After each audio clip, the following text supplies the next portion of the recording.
ದಲಿತ ಹೆಣ್ಣು ಮಕ್ಕಳನ್ನ ಎಲ್ಲಾ ಜಾತಿಯವರು ಇದ್ದಾರೆ ಅದರಲ್ಲಿ, ದಲಿತರು ಮಾತ್ರ ಇಲ್ಲ.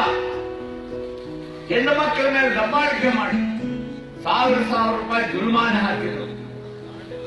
ಅದನ್ನ ಪತ್ರಿಕೆಯಲ್ಲಿ ಬರೆದಂತ ವಿಜಯ್ ಕುಮಾರ್ ಕೂತಿದ್ದಾರೆ, ಕರ್ಕೊಂಡು ಬಂದು ಕೂರಿಸಿದ್ದಾರೆ. ವಿಜಯ್ ಕುಮಾರ್ ಅದೇ ಊರಿನವರು, ಅದೇ ಹಳ್ಳಿಯವ ಪತ್ರಕರ್ತ.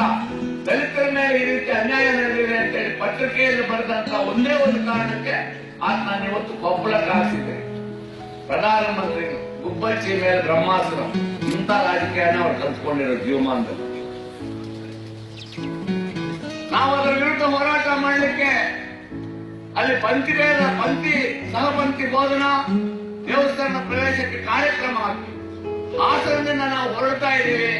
ಹಾಸನ ಬಿಡೋದ್ರೊಳಗೇನೆ ನಮ್ಮನ್ನು ಅರೆಸ್ಟ್ ಮಾಡ್ತಿದ್ರು ರೇವಣ್ಣವರು, ಪೊಲೀಸರು ಕೇಳಿ.